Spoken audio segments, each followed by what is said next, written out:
All right, welcome back to Wooden Sticks. Recording today on location at the Talk North Studios. Of course, always presented by Aquarius Home Services.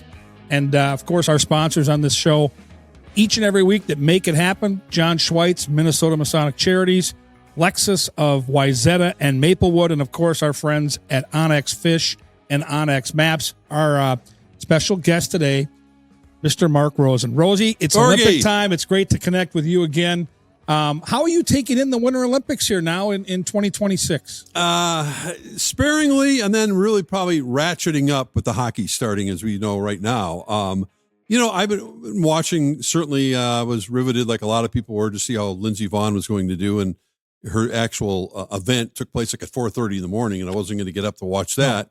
But I did happen to get up a little earlier, and I checked the phone. And I went, oh, damn. Disappointing. Yeah, but, my goodness. I don't know how she's the pain threshold of Lindsay is off the charts, but she gave it a run, and that's all any of us can do in life. You give it a shot, and she's done it over and over and over again. But, yeah, I was talking to our buddy, the Common Man, this afternoon about it because I was home last night, and we were watching, we got it on in the background. We're having dinner, and I'm watching these events. I'm going, this is reminiscent of the X Games to a great extent. Some of the events they're running and stuff that you used to see. I remember when I was in Nagano in '98, I think that was the first time they had snowboarding. And I went, well, this is kind of interesting. You usually kind of see these guys, and if it was the summertime, you'd see them down on skateboards at Venice Beach. And they're going down, like on a railing with a snowboard. Crazy. Is this a sport? But you watch it, and 17, 18-year-old kids, and you expect to be wearing baggy jeans, but they're pretty damn athletic and fearless, to say the least. But that stuff stands out a little bit. But I think the glamour events, certainly, the figure skating, the women's figure skating in particular, always a top thing to watch. And then I always like watching ski jumping, and then Me too. And then obviously leading into hockey. And I think, what we see a lot in obviously the Olympics are being held in Italy, but the sports that, the Europeans are dominating, they grow up playing, and whether it's cross country skiing or biathlon or whatever it is, it's not something that's, that our neighborhood kids are practicing when they grow up. You don't see that around here. No, you just don't. And that's so anytime the U.S. wins or comes close to winning a medal in any of those events, it's kind of a surprise. Speed skating is different, but So I've been catching it, and it's great to have it in the background. And it's post Super Bowl. It's a nice, I'm saying diversion, but it's a great February delight to have. And like I said, like everybody else, with the NHL getting geared up to play for the U.S. and Canada, that's what I think a lot of us are waiting to watch For sure. And back to Lindsey Vonn. Yeah, there are some people on social media being critical of her giving this a try. It really frustrated me to see that because, as you pointed out, this young lady's played through pain throughout most of her career on the back end here. She's a legend in her sport. And if you're there and able to have that opportunity, even after the first injury, you can't begrudge her for trying, can you? No, 100%. No. And this isn't a case where I'm trying to come up with some sort of equivalent, participating in a sport. And I've watched this stuff in person at the Olympics. Whatever television does, and now they do a great job with the drones and everything, but you cannot comprehend how fast they're going.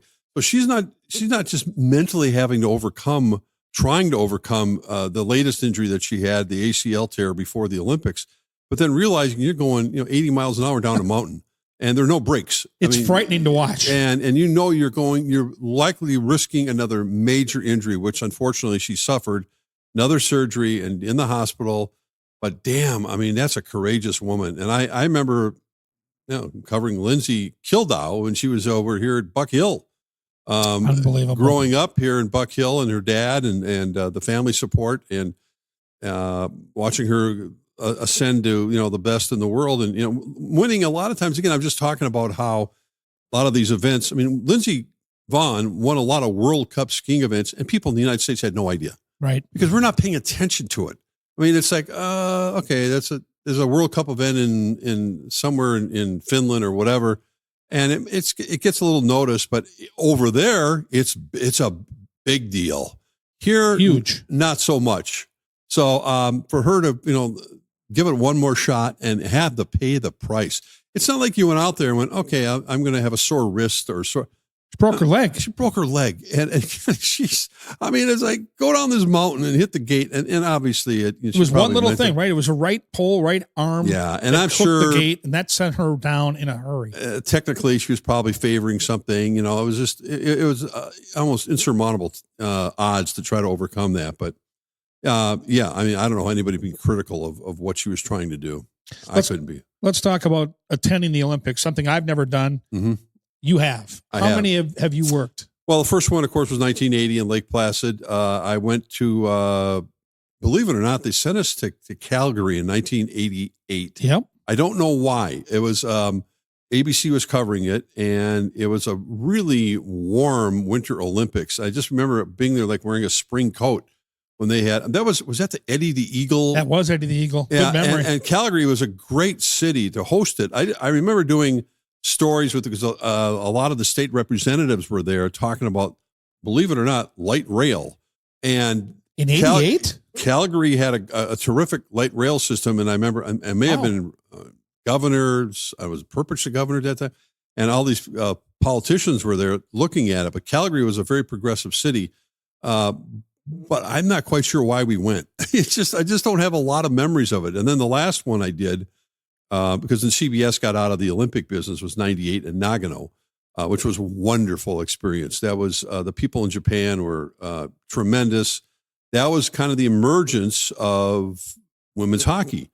That was the first one where they won the gold medal, and they beat Canada in a thrilling game. And Karin Bai, Alana Blahosky, there a couple other women I remember we spent so much time with them on and off the ice, doing stories on them, and then it got capped off by winning the gold medal. And I also remember I'm starting to laugh because I think about the conversation I had with the late Herb Brooks. We were covering hockey practice, and all of a sudden I look over, and it's Herb Brooks coaching the French national hockey team. Wasn't that weird? And I went, what in the hell are you doing here?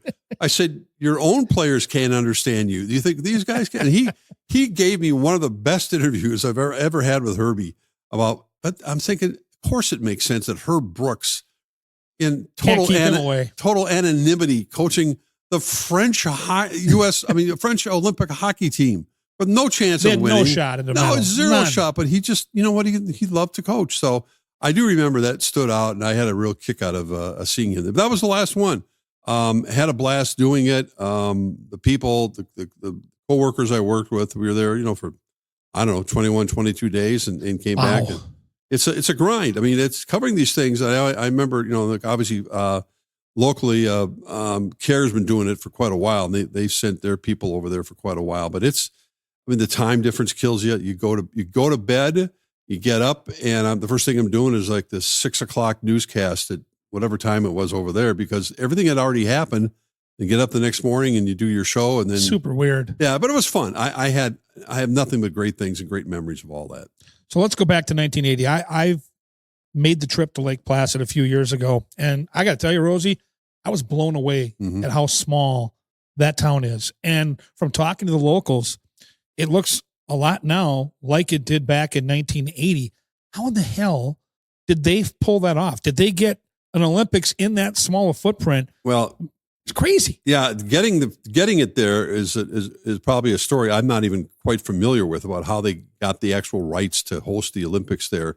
Because in 1980, they did not have the facilities that they have even today. I'm going to tell you, Faribault, Minnesota towers over that town. Like, oh yeah, think about the landscape, the footprint. I'm blown away that they pulled that off. Yeah, it is. If you haven't been to that part of the world or that part of the country, even in the summertime, the Adirondack Mountains, it's gorgeous. We flew into Albany, and then it's like a 4-hour drive, whatever it might be. And I was, they sent us there, even though again ABC had the rights to it, but WCCO sent 4 of us there. Okay. In 1980, and I remember we were staying out in Saranac Lake, which was beautiful. It was probably, 40 minutes from Lake Placid. And you didn't have access to getting a rental car and driving it into the city because the transportation situation was abominable.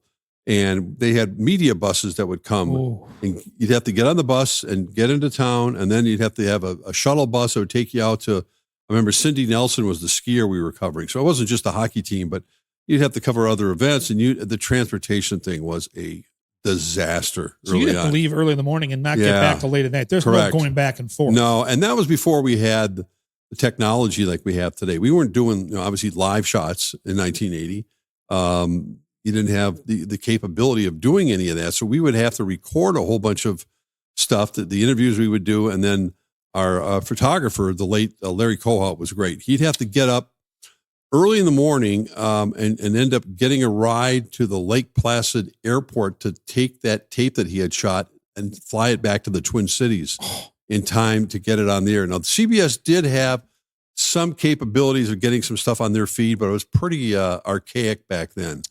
But I do remember loving where we were staying and the people and everything else about it. So, but you're right. I mean, I went back there when they named the rink after Herbie in 2005, I think it was, wasn't it? And I gasped when I turned the corner because nothing had changed. Right. And the hockey rink that Eric Heiden, the skating rink that Eric Heiden won 5 gold medals right by the high school. Right in front of the high school. Exactly like it was. The high school was our media headquarters. Oh. So we were all and that's where the news conferences were. So in like the auditorium where you would go for an assembly, and the cafeteria was in there. But we had a media area there. And so I had my little space carved out where I had my hardline telephone, right? That's where I called in after the Russian game and was screaming into the phone at 6:20. I remember saying to myself, well, nobody knows that the U.S. won. No. Yeah, it was going back was amazing. But I had never seen some of the things I was able to go back and see. I never had access to the locker room until I went back. And I remember Neil Broughton walking around because his dad, they couldn't afford to go to the Olympics. And so it was a big deal. Little family up in Rosie, Minnesota, and they had to pay their own way. They didn't have sponsors that would play him. So I remember Neil walking him around and walking into that locker room number 5. It was, and it didn't look like in the movie Miracle. It looked like the locker room you'd see at Braemar Arena. 100%. And they had all the jerseys hung up, everything. And like they were in 1980, but walking in there and seeing and having all those guys back there. I got so many stories from even just going back that night. And then we all went out after I did my show. That was, by the way, the same day that Randy Moss was traded to the Oakland Raiders. Oh, no so kidding. I get out you're out there in Lake Placid. I get out in Lake Placid, and I said, you got to be goddamn kidding me. I had this big story I was working on. I worked on it for a long time about the whole thing about going back. I had to fill in some blanks with some of the players, et cetera, et cetera. And then all of a sudden, Randy Moss knocks us out of the headline. Unbelievable. That night. But we still we had our story. And I was thrilled to be back. It was one for the books, as they say. And the whole team was practically there, including Herb's wife. Patty was there. His daughter, Danny was there. Kelly was there. Kelly had a great story about, she was a little girl back in 1980. And after the Russian game, she was down by the locker room, which we didn't have access to. And Craig Patrick was the assistant GM at that time, right? And Kelly had to use the bathroom. And I think maybe somebody took her hand and walked right past the Russian all the Russian players were outside the locker room standing at attention, like they weren't moving a muscle. Oh, wow. And I don't know if it was the coach or someone, one of the dignitaries, was reading them the riot act. You just lost to a bunch of college students. And they were like, we're on our way back to Siberia. But Kelly remembers that. She was there when it happened and just standing straight ahead of all these Russian players, what had happened that night. So there were ramifications that people never saw on television, as they say. So as this thing is playing out, the entire balance of the run that the team had in 1980, it seemed to build to a crescendo that weekend. And obviously the game was on a Friday. The gold medal game was on a Sunday when they beat the Finns. What was it like to be in that town like that night after the game? It had to be a huge party. Well, I've talked about the fact that I when I was in college at the U, it wasn't the Vietnam War was going on. People were burning flags, and it was an upheaval, a lot of upheaval. And of course, during that time in 1980, there was a lot of stuff going on. The Russians had invaded Afghanistan. The U.S. was a mess. The oil prices, gas, stuff that was Hostages going on. in Iran. Hostages in Iran. Deal. Yeah. So after that game that night, I just remember and the Russians, many of them wore these big fur coats, and I had my media credential on. And I just remember this one Russian gentleman came up to me, and in broken English, he took his hand out and he went, good game. And he shook my hand. No kidding. If I had that on, as they say, it's cell phones back in the day. Yes. And I was just, I have goosebumps just even thinking about it. But it was insane. I mean, the fireworks were going off. People were chanting, USA, USA, which started, by the way, with the Czech game. That was the first time we ever heard the USA chant, which is now very familiar at a lot of events. It started not with the first game. It started with the Czech game. And that's where the U.S. Arguably, it was kind of the warning call. Like, you knew coming into the Olympics, they were an underdog. They tied the Swedes with that late goal by Baker, which was huge. Right. But when they won that 3,000, maybe 2,000 people in the stands. Right, empty. Yeah. When they won that game 7-3 against arguably the second best team in the world at that time, everybody was like, wait a minute here. These kids might have something. Yeah. But then you kept coming back to the 10-3 score from Madison Square Garden right before the Olympics, and you're like, okay, maybe they can medal, but they're not going to beat these guys. And I don't think people truly understand. And I lived it. I was a 13-year-old kid, and all I watched was NHL hockey. That Russian team would beat NHL All-Star teams 5 and 6-0. Like, this is legitimately the best team in the world, period. Right. And these college kids on paper had no chance. And so I think right now people are starting to the movie Miracle, but the latest is this documentary that just came out. So well done. I've done events with players from 1980. I coached Buzz Schneider's kid. I know, or at least I thought cool. I knew everything. And I watched that documentary, Rosie. I'm blown away. There are 2 or 3 different storylines that I had no idea about. And that's, to me, what makes that documentary just incredible.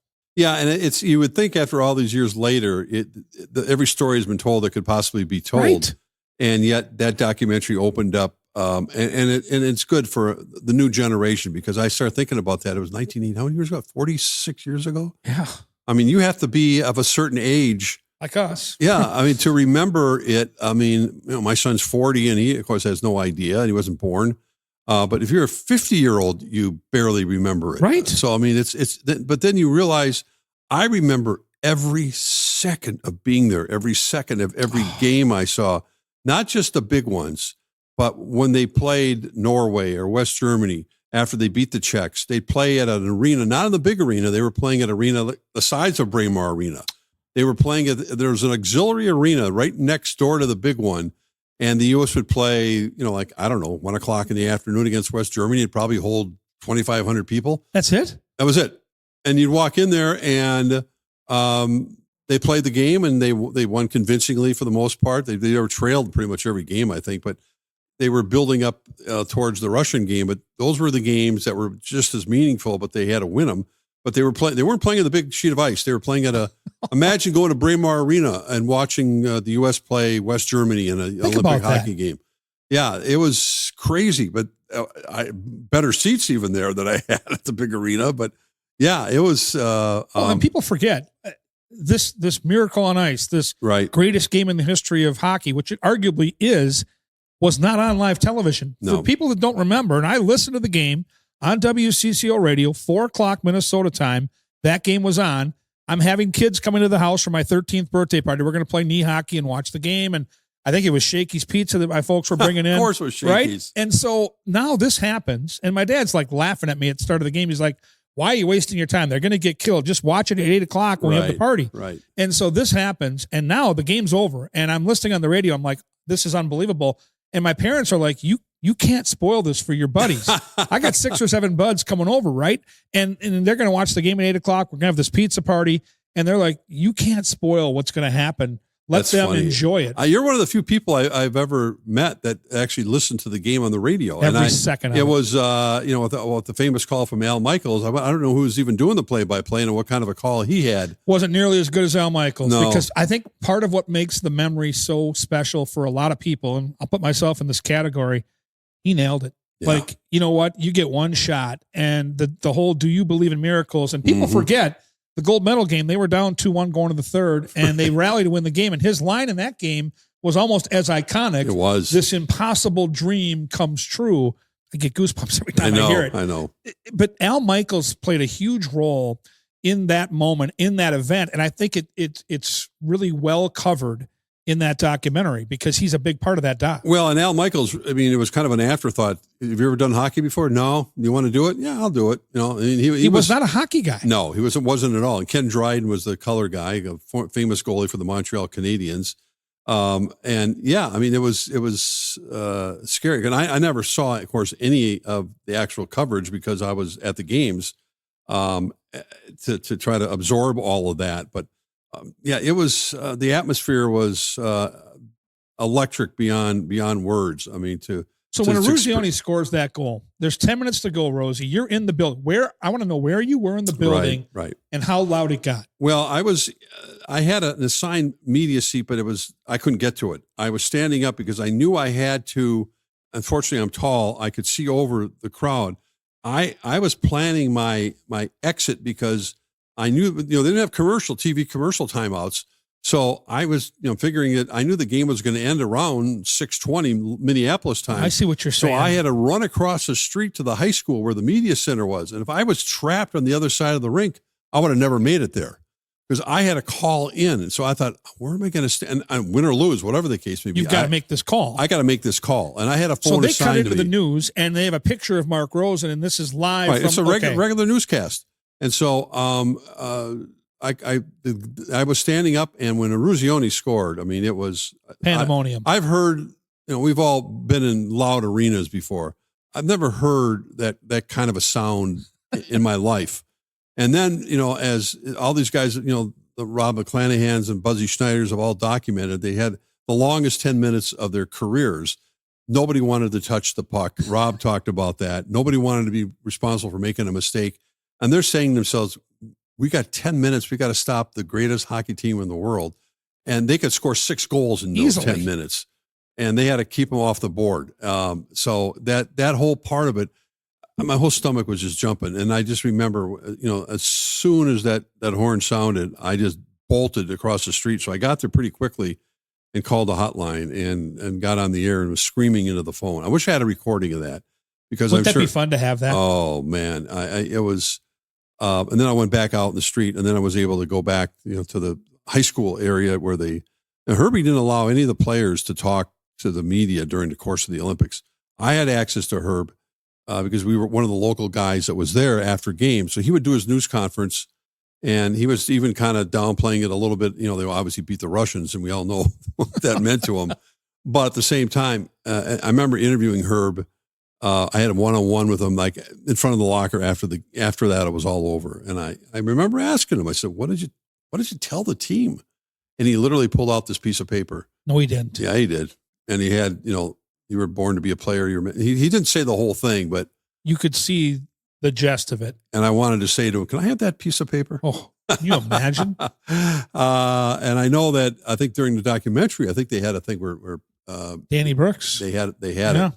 Which is incredible. But then, everything changed and the Finland game that Sunday morning, I remember I've never been as nervous in my life taking the media bus. It was a Sunday morning game. I remember that. And so, we went to church, 8:00 in Savage, back to the house in Burnsville. My dad kept saying, now, there's a good chance they're going to lose this game. And had they lost, they wouldn't have even got a medal. No medal. So we, and Finland was good. They were really good. Pelle Lindbergh, God rest his soul, the Flyers stud goalie, was the netminder. And they were good. They were very good. And the U.S. fell behind, of course, like they did. But I had a great media seat upstairs there for that whole time. And they came back and won it. And then we were able to, they brought the players in.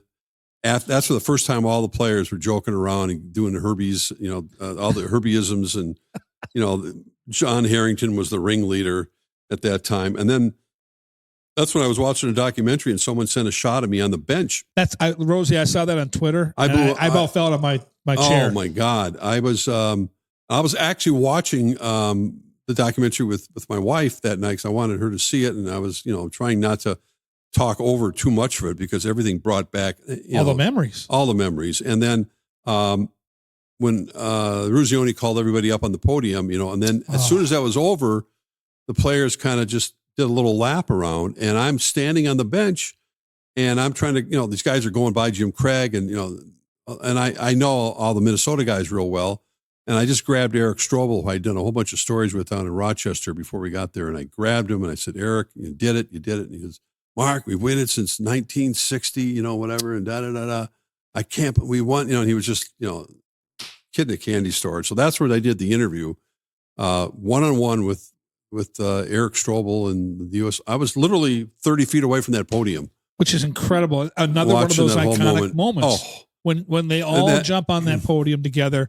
It's one of those remarkable reminders of how special that group was. Yeah, and then they all got their gold medals individually, and I can remember all the reaction of just about all the players. And that was before, of course, the technology didn't exist. You don't have cell phones. You don't have anything to record it other than your brain, and I'm happy about that. Right? Because it's stuck with me. Every part of that stuck with me, and being there and doing the interviews and then having to go back. We had to fly out Monday morning out of Lake Placid, go back from Lake Placid to Albany. And then we did a half hour. I was with, two other producers from WCCO. We had to put together a half hour show of all the Lake Placid. And obviously, we didn't know the hockey was going to end like that. So that was the last part of it. And I had to write that on the plane on the way home and then add those highlights and, put together a show on the air that night. Wow. 6:30 on Channel 4. No kidding. I was a little tired after that. I bet. Yeah, it was, but when you were in Lake Placid, I mean, even as big as it was, and you were so isolated up there. You don't, obviously there's no such thing as the internet. You didn't have any contact with anybody. And all the players talked about it. You're sitting in this small town. You had no idea how big this was. You couldn't know. There was no way. You knew it was a big, big deal when they beat the Russians, of course, because that was, that was a team, it was a once in a lifetime, as Herbie said, we played them 10 times, they win 9. They probably played, they would have never lost again to that team. Never. But it was special for all those reasons. And that's why we're still talking about it today. And that was kind of the last run with amateur players. Well, and I think in the documentary, Al Michaels gets asked the question, can this ever happen again? No. He said, absolutely not. There's nothing that will ever come close to what we watch because the game has changed. There's far more European players now that are involved in college hockey here, but more importantly, pro hockey here. And what you had in that one, because it wasn't just about the hockey, and I think the movie Miracle really did some justice to what was going on in the world. And at that time where communism and Russia were, the Cold War, it was Darth Vader's. It was a really big, in America at that time was in a really bad place. Bad place. And I know right now, I heard an interview with Michael Ruzioni just a couple of days ago on Sirius radio. And he was asked about now, are you still going to watch with these NHL players? He said, for sure. Mm-hmm. And he goes, they can't duplicate what we did because they're NHL guys. But he goes, we kind of need something right now in our country. We're in a really, and he's right. We're in a weird place right now. And there's a lot of division. And maybe, just watching the Olympics and cheering for the same team for a little while can bring people together, bring them around the TV at the bar or whatever. But, that moment in time in 1980 can't be duplicated because of so many of the things that surrounded the Olympics at that time. I just remember the first time I saw the Russians. I went to a practice of theirs at Lake Placid, and you hear all these stories all the time, and they were expressionless, and they looked like robots out there. Even at practice, they were so robotic, but so everything they did there wasn't a wasted movement, and they went. These guys are they look like cyborgs.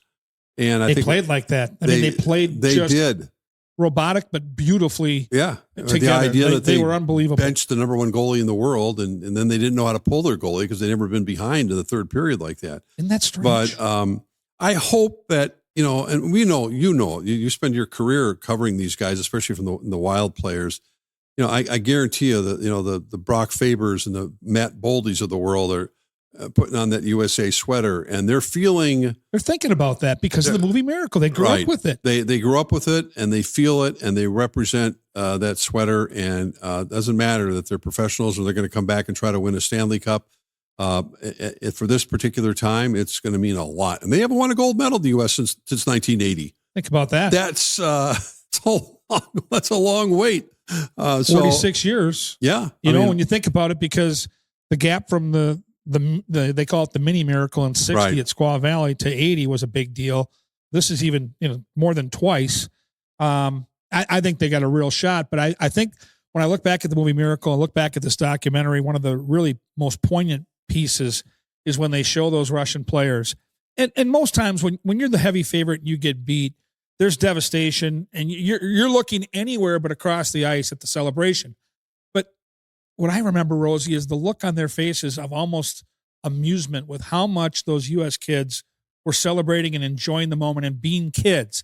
Because I think because of the way they played and the robotic nature, the way they were trained, they didn't get to be they didn't get to really enjoy the game. They didn't play for joy of the game. And had they won as expected that they should have won, they wouldn't have celebrated. No, they would have just gone about their business, shook hands, and skated off the ice and gone on and beat Finland for the gold medal. Yeah. And that would have been it. So I think there was a part, and some of the U.S. players talked about that and I think some of the Russian players talked about that after, because a lot of them went on to play in the NHL.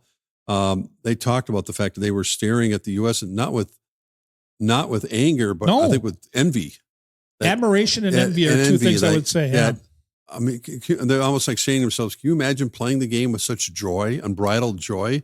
We can't do any of that here. No. I mean, we're miserable. It this is a job that we're getting paid to be the best players in the world. And they were, but not that night. Today, I want to talk a little bit about the Minnesota Masonic Charities. When you think about the Masons, I get it. You think about the funny hats, those pancake breakfasts, which are phenomenal. My dear friend John Schweitz and I have chatted about this, and it's so much more than that. They've got the Masonic home over in Bloomington. They've got the hospital for the children over at the U of M. They are the largest fraternal organization in terms of charitable needs in our country, and they deserve a ton of recognition. So thank you, Minnesota Masonic Charities, for all you do and for supporting us over here at Talk North, and a special thanks to my good friend, John Schweitz. Have you ever driven past a piece of land and wondered who owns that? Or maybe you need to know exactly where a property line runs. That's where Onyx Hunt comes in. And it's not just for hunters. There are folks using Onyx for their jobs every day throughout the country. From farmers and ranchers mapping out their fields, wildland firefighters navigating rough terrain, to construction workers needing to know who owns what property, this app offers something for everyone. If you need the best land ownership maps, aerial imagery, and property boundaries in your pocket, Onyx Hunt is the tool for the job. Try it free for 7 days. Download Onyx Hunt in the app or Google Play Store, or visit onyxmaps.com/hunt to get started. It's funny, you and I have both been lucky enough to get to know these players over the course of time, and you see them now 40 plus years later. Yeah. And it's so fun to me to sit down with them and do an event, because they have just as much fun now. Like the jokes back and forth, the needling of each other, the Herbieisms.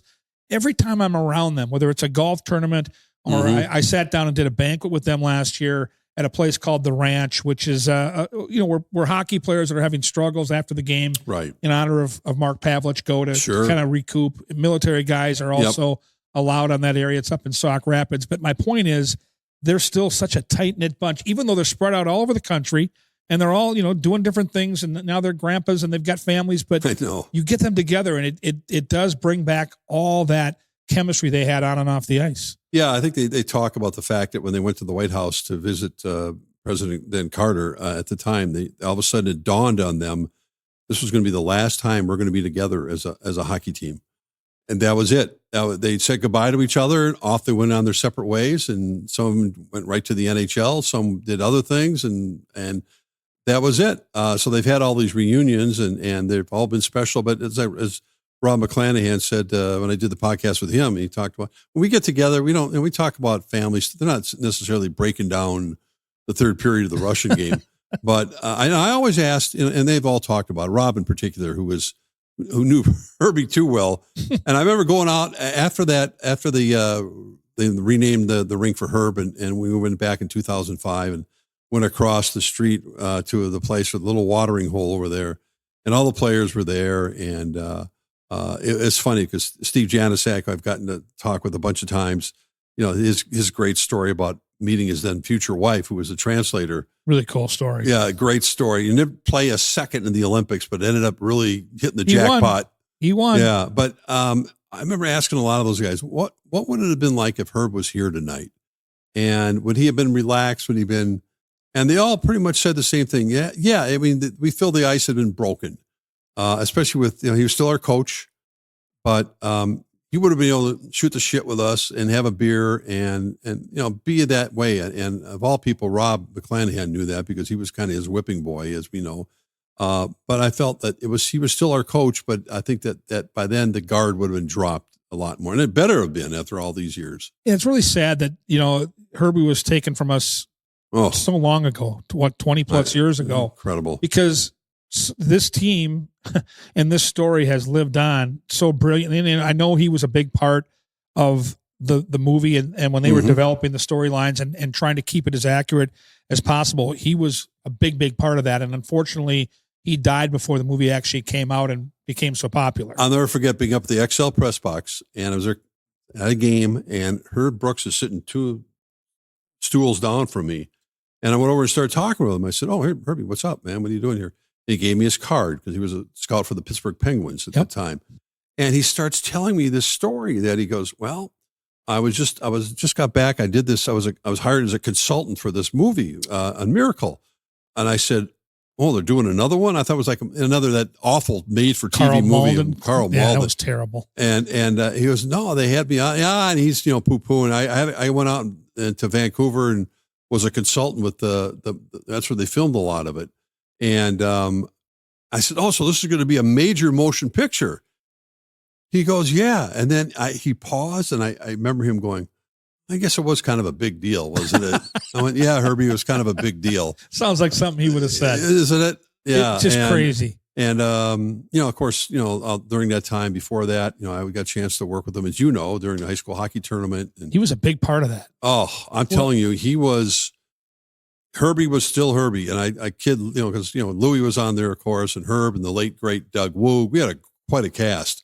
And Herbie was, we'd have, afternoon session, evening session. And Herb was all business. I mean, between breaks, he was on a napkin. He was diagramming power plays.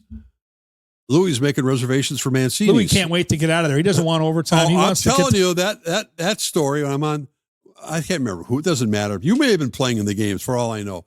But I remember it was like 3-3, and Birdsville, Jeff, whatever it was, and we had a commercial break, and I know where you're going. And I said, "Louis, God damn, this is a hell of a hockey game. Jesus Christ, would somebody just score so I can get out of here?" I just went, he still admits now he doesn't run from that at all. No, it was part of his charm. And of course, no one did it better than Louis. So Herbie was working. You guys had sets all over the building, but there was a specific set underneath the bleachers. Correct. By our locker room. So we finally make the tournament in 1985, and we're the last game on the schedule. We're the number 1 team in the state. We're playing Bemidji in the then scheduled for 9:00 game. Right. So I don't know who Herbie is. It might have been Ralph John Fritz. It might have been Tom Hanneman, but he was with one of those 2 gentlemen at that set underneath the bleachers. And the Jefferson Minnetonka game that we're waiting to play, we have to play as soon as that game concludes, is the marathon game that goes into 5 overtimes. They eventually have to stop the game and reschedule it for the next morning. But what I'll never forget, Herbie had his hockey school out of Shattuck in Faribault. My dad was the golf pro at the Faribault Golf and Country Club. So Herbie at one point, and this is probably right after the Olympics, it was Minnesota hockey schools. And early 80s, he connected with my dad and said, "Hey, I want to bring my coaches out here. We're going to be here for 6 weeks and play some golf. I hear your son's a hockey player." My dad's like, "Yeah, he's a goalie over in Burnsville." He goes, "I'll tell you what, tell him he can come to the hockey school for as many weeks as he wants, room and board. We'll take care of him. You just take care of the coaches." He's like, Done. Yeah. So my dad and him worked out this deal, a couple of East Side St. Paul guys. So I'm there in 85, and I'm pacing outside the locker room. My first state tournament. I'm excited. I'm ready to go. I'm in all my gear. And all of a sudden I hear this, hey, are you Kenny Gorg's kid? And I look around and it's, now listen. Are you kidding? High school kid. Right. 85, right after the Miracle on Ice. I am like freaking out. Right. So I walk over and he starts telling me jokes, starts telling me stories. He could sense how nervous I was. Yeah. And so we spent intermissions. What a great story. For all the overtimes. He called me over and kept on telling these stories. I'll never forget it. I know, I've known Danny for years, his son. Right. And I told Danny, I said, Herbie was a real son of a bitch to a lot of people, and he had really hard guy to play for. But I said, this being his son, when you got away from all of that, got a pretty damn big heart, right? And he cared. And so I will never, ever forget how kind he was to me that night in 1985. That's a special story. I'm sure it did relax you.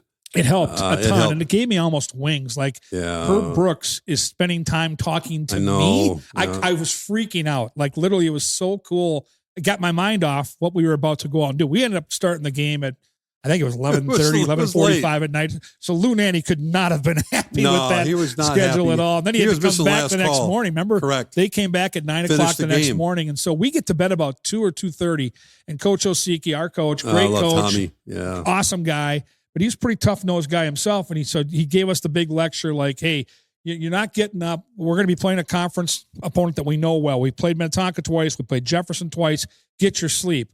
Well, me being me, I get up that next morning. My roommates crashed. I run down to the lobby, and they had a big screen TV set up in the lobby where we were staying at the Sheraton right off of 94, kind of where the Hardee's is now. Right. And so I sit down. The game's going to start. It's 9 a.m. They're going to play the 6th overtime. I get the tap on the shoulder, and he goes, I guess you didn't want to sleep in this morning, did you? It was Coach O. He was down there too. Oh, so man. Great memories. And we'll close on this as we wrap the podcast up. But sure.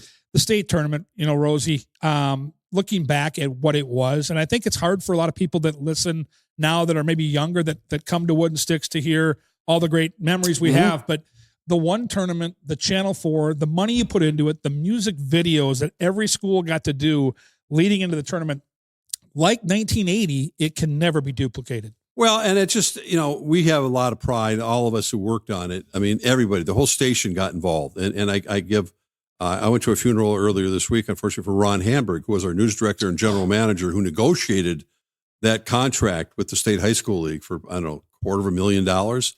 And they told us that we had the State High School Hockey Tournament.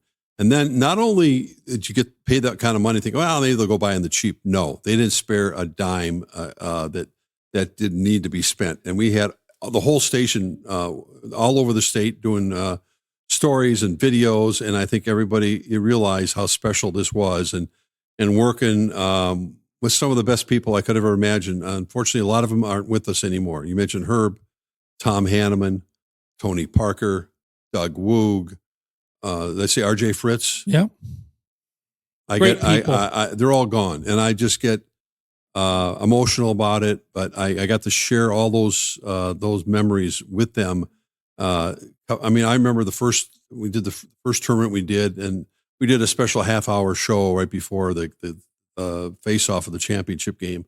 And I was sitting in that chair down there, and I was jumping out of my chair. I was so excited. My adrenaline rush was unlike anything I'd ever felt before. And I was so happy to be doing it. And it was an incredible product, and loved every minute of it. And I know a lot of people have memories of watching that, and that's just, part of the deal. There were 8 teams, and that was it. And so you'd have the big school, small school stuff all the time. And Civic Center was rocking, and we did a job on that show, on those telecasts that when they brought in, a guy that I met, Chris Cuthbert, for the first time, who's been doing.